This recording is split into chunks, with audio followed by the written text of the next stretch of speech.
સ્થાનિક સ્વરાજ્યની ચૂંટણીઓ આવે એ પહેલા રાજકોટના રાજકારણમાં ખૂબ ગરમાવો આવ્યો છે, કારણ કે રાજકોટમાં કોંગ્રેસના ખૂબ જ દિગ્ગજ ગણાતા નેતા ઇન્દ્રનીલ રાજ્યગુરુએ પોતાની રાજકીય સંન્યાસની જાહેરાત કરી દીધી છે.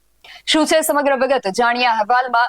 જય હિન્દ, BSI TV ન્યૂઝ પર આપની સાથે હું છું નિધિ ગઢવી. આગામી ટૂંક સમયમાં સ્થાનિક સ્વરાજ્યની ચૂંટણીઓ આવનાર છે અને આ ચૂંટણીઓ આવે એ પહેલા જ રાજકોટમાં કોંગ્રેસને ખૂબ મોટો ફટકો પડ્યો છે, કારણ કે કોંગ્રેસના દિગ્ગજ નેતા પૂર્વ ધારાસભ્ય ઇન્દ્રનીલ રાજ્યગુરુએ પોતાનો જે રાજકીય સંન્યાસ છે એની જાહેરાત કરી દીધી છે અને રાજકારણને એમણે રામ રામ કહી દીધા છે. એમનું કહેવું છે કે 60 વર્ષ પૂર્ણ થતા હોવાથી મેં રાજકારણમાંથી સંન્યાસ લીધો છે.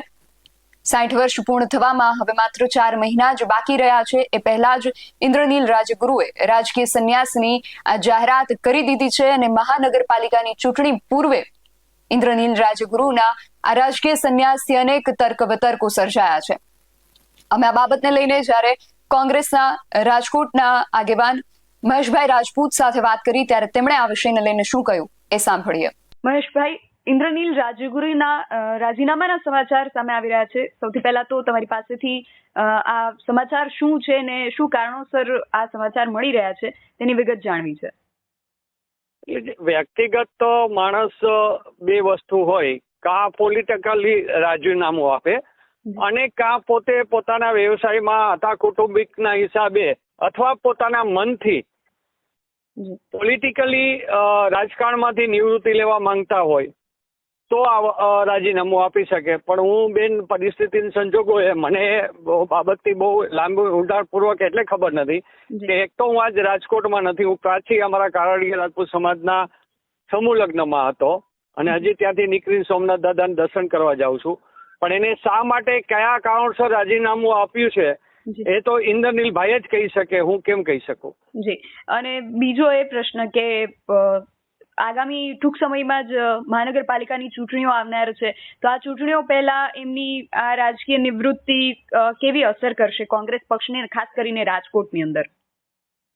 જે રીતે કોઈ પણ નાનો કાર્યકર હોય કે મોટો કાર્યકર હોય એની કંઈક ને કંઈક એક સામાજિક ઇફેક્ટ હોય છે અને એની થોડી મોટી અસરો આવતી જ હોય છે.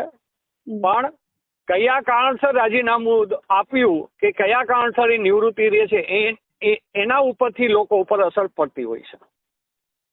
જી, ચોક્કસથી. આગામી સમયમાં શું અસર થાય છે એ જોવાનું રહેશે. આપ અમારી સાથે જોડાયા તે બદલ આપનો ખૂબ આભાર. એમનું કહેવું છે કે એમના અંગત કારણો હોઈ શકે છે, પરંતુ ઇન્દ્રનીલ રાજ્યગુરુ દ્વારા સંન્યાસ બાબતે પક્ષના મવડી મંડળ સાથે વાતચીત કરી છે કે કેમ તે બાબતને લઈને પણ તેમણે હાલ બોલવાનું ટાળ્યું છે અને પત્ર લખીને જાણ કરી છે કે કેમ તે બાબતે પણ હજુ કોઈ સ્પષ્ટતા સામે આવી નથી. પરંતુ થોડા સમય અગાઉ રાજકોટના જ પૂર્વ કોર્પોરેટર પ્રવીણ સોરાણીએ ઇન્દ્રનીલ રાજ્યગુરુ પર અનેક આક્ષેપો કર્યા હતા.